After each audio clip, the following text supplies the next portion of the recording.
Ikenga has boasted that Isizogo vigilante commander Okiso Fire led the armed group that killed Commander Gentle younger brother and 3 others in Okigwe, Imo State. This news update discusses a heartbreaking event involving violence and death in the Isizogo community of southeastern Nigeria, now known as Biafra land.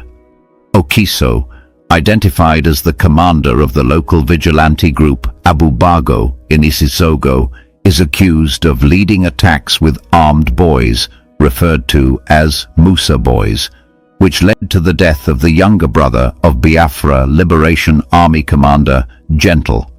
Okiso and his group are accused of stealing, destroying property, and killing innocent people in the region. The nickname Okiso Fire is emphasized, possibly pointing to his notorious reputation and involvement in violent operations. A deadly ambush occurred, reportedly killing 6 people instantly, with 4 others surviving due to backup support. Unfortunately, Commander Gentle younger brother, along with 3 others, was reportedly killed in the clash. There's suspicion and concern about local leadership, possibly a king or authority figure, knowing too much or possibly being complicit. However, a critic has urged people to support local security and resist plans to destroy their land or Biafra struggle. The critic laments that while other tribes are uniting against external threats, like the Fulani herders, Biafrans are killing themselves internally. The conflict is ongoing, with more troops reportedly being deployed and innocent people being targeted in the search for Biafra suspects. I remember the first time I heard about the tragedy that unfolded in the Isizogo community of Okigwe, Imo State, in southeastern Nigeria. It was a late afternoon when a video surfaced on a YouTube channel called Magnetic Gigs TV, and my heart sank as I listened to the trembling voice of the reporter describing a sudden, deadly ambush. The story revolved around Isizogo vigilante commander Okiso Fire, the leader of a local security outfit known as the Abubago Vigilante Group. The community had long relied on Commander Okiso Fire and his team to keep the peace, but on that fateful day, everything changed. Commander Okiso Fire had earned his reputation by patrolling the winding dirt roads and palm-lined fields of Isizogo. The men who followed his orders were often referred to as Musa boys, a nickname whose origin remains unclear to outsiders.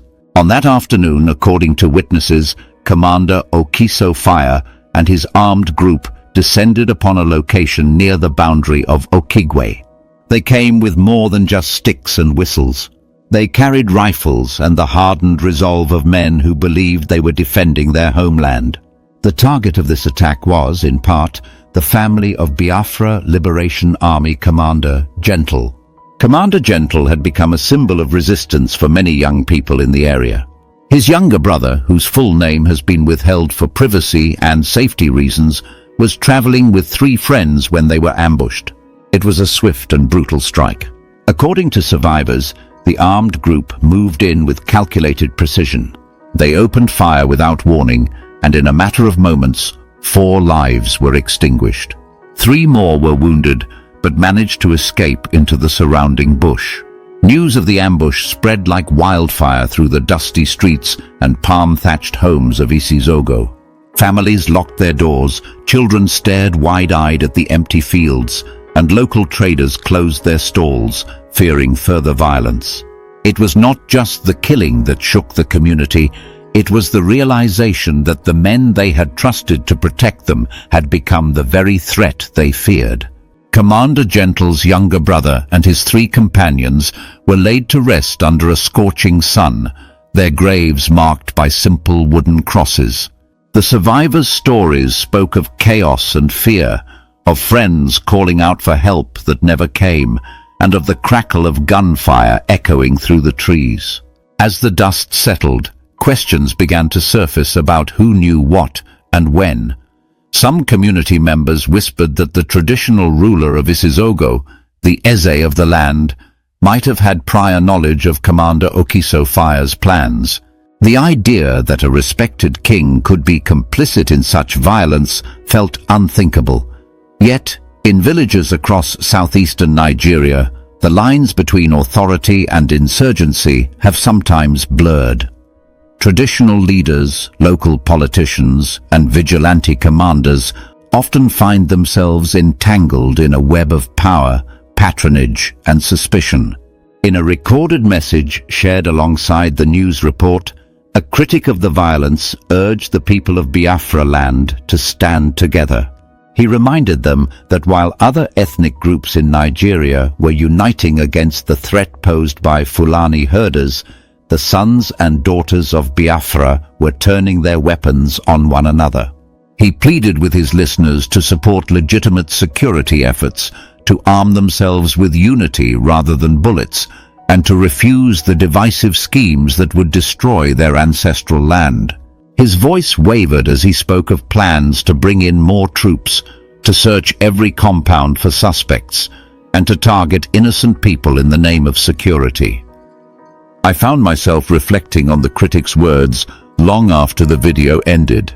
There was a raw honesty in his appeal, a sense of desperation that resonated deeply.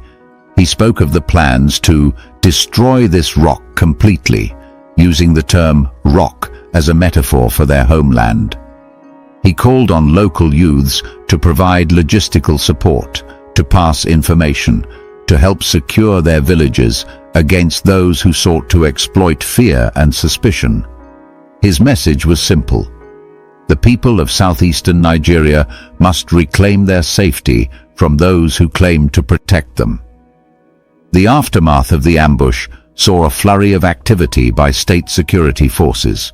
Soldiers and police officers were deployed to Okigwe and surrounding areas.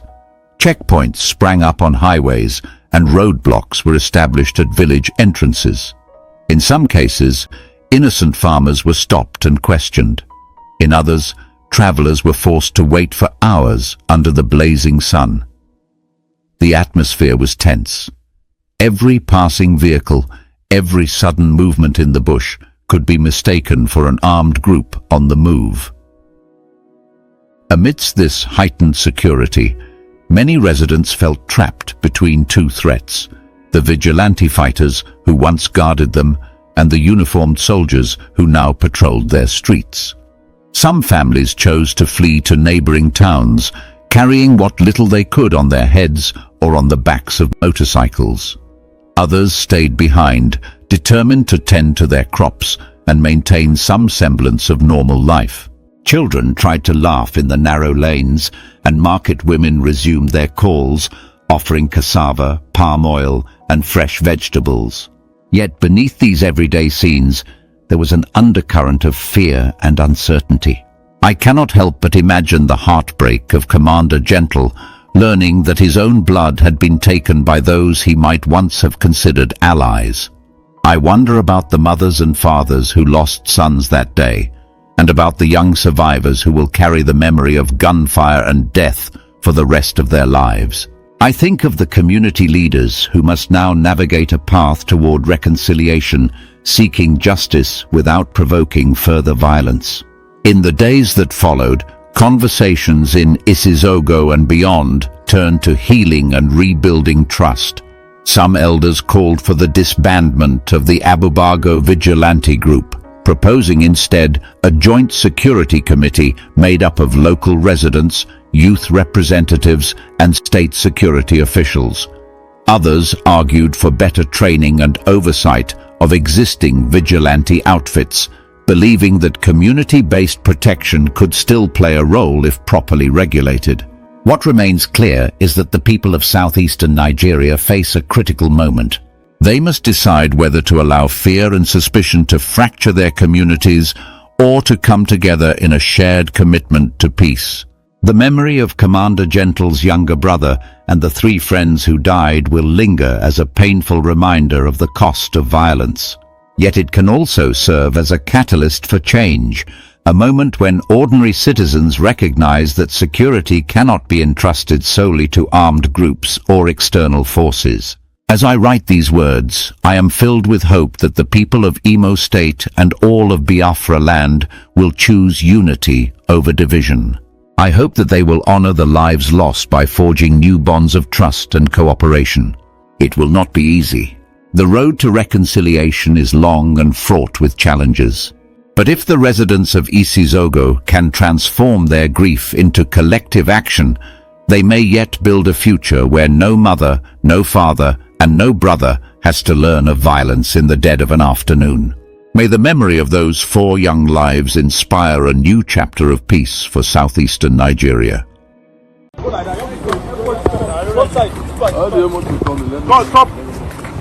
Don't allow that woman to come here.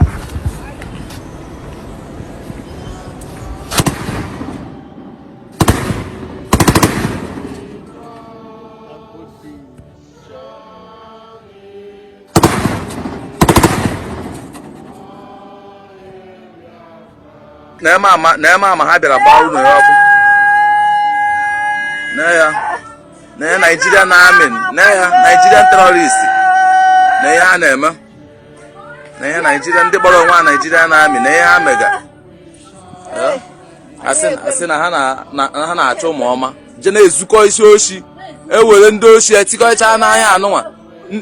Na-ezukọ abata n'ụlọ ebukọcha ihe niile nọ n'eti moto ebukọcha mụnye ụlọ ọkụ pụọ. Ha enweghị ike ịgakwu ndị ụmụ ọma ebe ha nọ. Ha agakwu ha ga soro ha nụọ ọgụ ahụ. Ha aga nụsa ụmụ ọma ọgụ. Ọ ịbịa na ụlọ oke ibiri nwaanyị dị otu a lee ụlọ agbara ọkụ ebe a ụlọ anọ. Nwanekwa ya. Naanị ya ụwa na-ele n'anya. Ụwa fụkwana ya. Na ihe ndị Nigerian army na-eme. Na ihe ndị Nigerian army na-eme ebe nke ha bịara ha zukọcha bukọcha ihe dị ebe a ha ti ya ọkụ. Lee na ya. Lekiriwe na ya. Lekiriwe na ya. Ihe a na-awụ ihe ndị army na-eme na Ọkaigwe. Ihe ndị army na-eme na Ọkaigwe. Mana Isizogo, Okiso na ihe ọkpọrọ ndị army ndị Hausa ọbịa na-ezu oshi n'ala Isizogo na ala Ọkaigwe. Ebe nke ha zụchara bukọrọcha mana shọpụ ha gacha mana shọpụ ha bukọrọcha ha burucha pụọ ha amụghị ụlọ ahụ ọkụ. Onweghị ha na-anaghị ebu abata shọpụ ebukọ ihe niile ewu ngwa ahịa nọ na shọpụ ahụ ha bukọcha ha amụghị ya ọkụ. Na ya walewe n'anya na ndị kpọrọ onwe ha ndị amị ọ ha amaghị ebe ụmụ ọma nọ. Ụmụ ọma obi n'ebe a nụnwa ụmụ ọma obi n'ụlọ a nwere ụmụ ọma bi n'ụlọ a nwere even onye oke ibiri nwaanyị ahụ ụmụ ya nọdụ n'ụlọ. Na ya ihe ha mere ụlọ oke ibiri nwaanyị unu na-afụkwanụ emeasị a na-ekpete ndị amị ka ha si eke obodo ya na-ama na ọwa oshi ka ha na-abịa izu. Okiso fire Uchenna na ndị otu ha wee tụtụrụ ụmụazị bejentụ kụọ ha irighiri kụọ ha duka but ha ma nkwepụta kwuo ntu o si wee mee. Mana ọ bụgodu na ha ekwughọ Ikenga Oluwago ga-agwa gị ntu o si wee mee. Achọ ka ị ga-emu ntị ka m gwa onye ife mere. O nwere onye a na-akpọ Okiso fire na ka m gwa onye ife mere. Ịma na o nwe ife ndị otu jentu na-eme ifefa na anụ bụ gorilla war.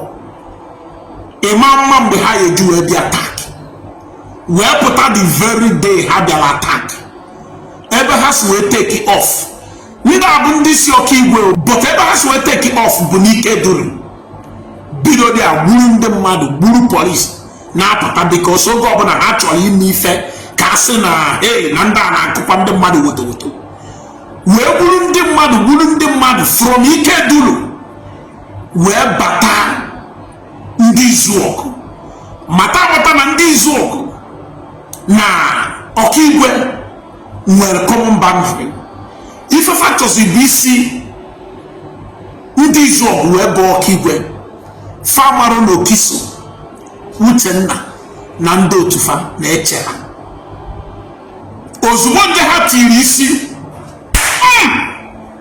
Okiso kpọghị alụ ya tata because ụmụazị anụnwa dị 12 in number 12 Aneku ka na-ekwu Okiso ha piano mmadụ 6 tọwọ ọnụ mana ife pata na mahezi egosi the video ndị apịa tubu na the governor nyere order saying no need na ọ bazụ unu na a na-eme advance selu ọrụ ife pata unu ju efe ofe onye ahụ a na-egosi bụ na onye nke ahụ apịara ya n'ilo ndị ọzọ apịara ha n'ime ọfịa o nwere onye nwe their time apịatuo ha n'ime ọfịa apụghị ebe ahụ. So Okiso ha pịa mmadụ 6 instantly of mmadụ 6 mmadụ 6 ya out of that 6 Okiso ha jide mmadụ 2 alive, the remaining 4 bụ mgbe egbe n'ahụ. So ife meziri bụ na mgbe Okiso ha jide mmadụ 2 alive, ndị nke gbara ọsọ kpọzie backup ịma ndị ha kpọrọ ha kpee ekwe amara nke ekwe ọ bụ the third in command or second in command gentle bara ajụjụ na-ajụ ekwe ha fa ọkwa ifuru na ọbụrụzi ndị izu oge ịma ka ije putere ọkwa bifo ụnụ pụtara na-etie na ọpụmpakshọn ka ndị izu oge nwere na ụnụ nwa bụ eke ha fa.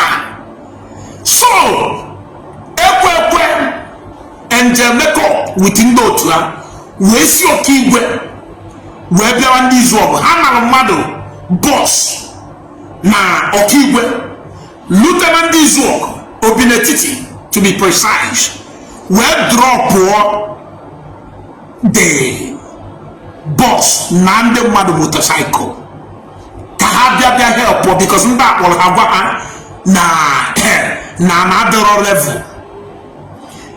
Mgbe ha na-abịazi Okiso fire ha notice ya buru moto wee pịakọrọ ha ntụ ahụ ha si wee buru machine na-abịa wee supado hie ọsọ amụrụzi m ife ekwekwe na-agba ime ife ekwekwe ma ekwekwe gbaba n'etiti afịa na-azụ afịa dị na ndị izu ọgụ gbaba n'afịa ịmarịgo na Okiso na ndị otu ya emenwu open fire n'ime afịa ha chụbụ ya fatụya ifu ọsọ ekwekwe gidi amara na ndụ na-atọ ekwekwe ụtọ ifu ọsọ ekwekwe gidi osi from n'ime afịa gbabebe mmadụ sibe mmadụ mapụta mawa one swamp from that swamp or maje one liver ọsọ n'ime ọfịa na-achụ ekwekwe gbagharịgido n'ime ọfịa mgbe m na-eme ka ọ na-ajụ unu ejide ya ha sị na ọ ka na-agba ahụ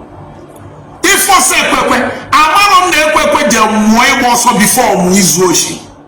You see is that Ikenga Uruagu knows everything that is happening in this Biafra struggle. I don't know how, is he an insider or what? Okay, listen to Ikenga Uruagu here. You will hear everything in details. Because now we can continue na these people will come and attack innocent people. Onto Anuma, Okiso Jue, Gaza back to office. As I'm talking to you, I'm not because if I were about Jaja, man will be a web also within doors. Man, a mother na bejide, ofu, macaron, man ofu kania, macotalun ofu, man ofu kania. Man, a detained children, bodish. In this world, I brought in this world, itinye isi na ndị izu ọgụ na kanai because ndị izu ọgụ na-eche ma ibu egbe o na ịbịara ụka o na ịbịara oziọma ifesokwa ọgụ itinye isi na ndị izu ọgụ and nke a na-akpa njem makeup. I thank God na ndị izu ọgụ amatago onye bụ ịpụta gwa ha n'ụlọ abụ ndị ezigbo Okiso fire abụ ndị ọjọọ but ị na-abịa ebe ha abịa ezu ohi na-egbu ndị mmadụ na-atọrọ ndị mmadụ. The barrister unu tọjenya na ụmụnne ya natala ụlọ kelebe ụlọ unu na-demand 30 million and let me tell you people, you better leave that man, you better leave him, you better isi na ihe onye oshi but ị ga-atọrọ barrister just because na o buchalatara moto wee nata ụlọ tọrọ ya nye na nwanne na-demand for 30 million. Okiso kwadoro ọfụma. The only thing thing na chegwa ndị Izuogo ọmụ abụ Ikenga agọrọ m ọgọ bụ nna abụ ụlọ okwu na na-ege m ntị. Support Okiso fire. Provide them with all the necessary weapons it takes to protect ndị Izuogo. Because Omazia na plan more things to do and don't allow them to succeed. Because upon the regime of Okiso fall, ndị Izuogo anakwa. Even onye Izuogo or ihe ọbụla inwe make sure you will support the security of ndị Izuogo. Because the plan of this Njemekop with agaga ekwekwe agaga ekwekwe, their plan is to destroy ndị Izuogo completely. But Okiso will not allow that. Okiso, I trust you. I believe you. Now man you be. When them ndị Izuogo gbadegbe in a different level, Okiso gbadegbe kuba mbo gaga agwụ protecting ndị Izuogo ka obodo ndị ọzọ fụ ndị mmadụ si eche obodo ha. Ọkwa ha ji ekwugo n'iso na ndị ọjọọ ha fa ndị Izuogo kele onye na-eche ndị Izuogo kelezi ife ndị oshi na-achụgharị n'Okiso. Ọkwa ha si bụ n'onye ọjọọ unu si bụ n'onye ọjọọ kelezi ife bụ unu bụ ndị oshi na-achụgharị ya. Nwanne m okwu na-agwa ndị Izuogo, other hometowns are looking up to you people, other villages are looking up to you people. Gosinu mba ụwa na ndị Izuogo na-anyị aja alụ. Okiso na man you be. Nwanne m na mma unye ofu ewu ọnwụ okeke bụ nwanne chebe bụ gbaba egbe bube ndị oshi ha tinye isi mgbọ ga-ama ngwụ agwụ. Ndị Izuogo Okiso bụ a savior.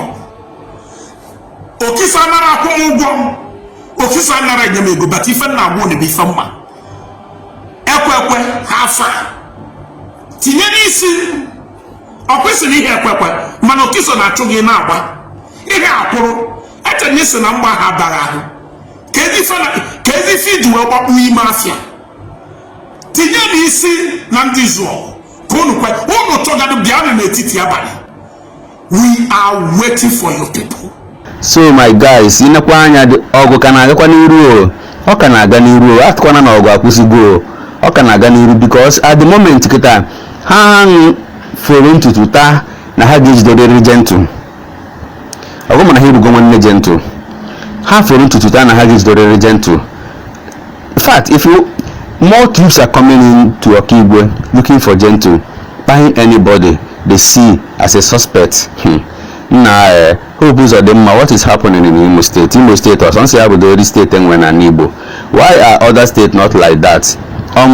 We have been asking this question. If all this combined energy will be joined together to fight the Fulani herdsmen, that every tribe in Nigeria is crying right now, pointing finger at Fulani herdsmen. But here in Biafra land, we are just buying ourselves, fighting for what I can't even tell. Now, wow, may God help us. You know, fear. Let bomb maybe send the money. I will have again. I'm watching the and a bubbles and a bullet na water. Look here. Oh my God. I couldn't have fear. I'm a live. Okay, I will have again. Now we do here. Na fear. If you have a willy go, bomb or hedge for that Brian war. But I will have again. Now we do, yeah. The Brian war about. If I get to her. But I will have him. Robin, here she be. Looking free fire, looking you go still in them. Look here. The bomb here, bomb hat or where hang you. Look here. What on here? You better destroy China never. Look here. I couldn't laugh here. I can hear you at the pool.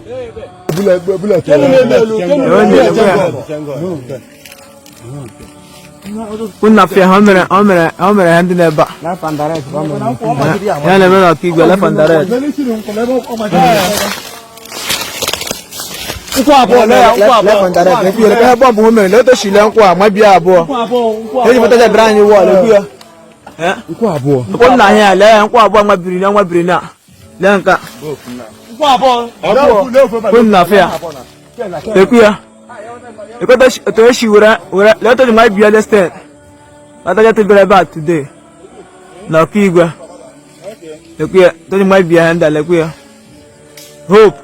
hope when he were in Yotala. Away were in me. The queer. I'm about to the Hebrew Kigwa to the left and the right. It's happening on Kigwa. Life and the right happening on Kigwa. Eh? The queer, the government and Kunda layer. Couldn't affair. I couldn't affair. However, man condemned mat. Eh? To cook cake. I'm an Akaya daughter. I want to one in mine. Oblet na water. The queer. The carbon bomb rubber. The carbon bomb rubber. The good slam and quack. There. Couldn't affair. Lango Buddha on no part of the way. More no. Yeah? Oblet na water. Fatajet na water. Bullet of fatajet na water. Yeah? I wear a moon. The queer. But under my line knee.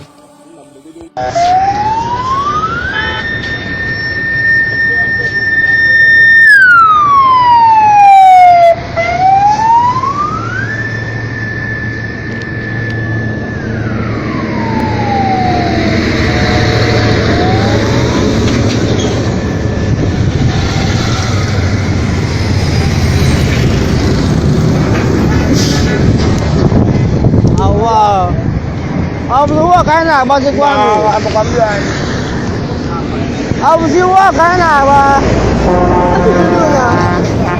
ông siêu cái nào ta sẽ quan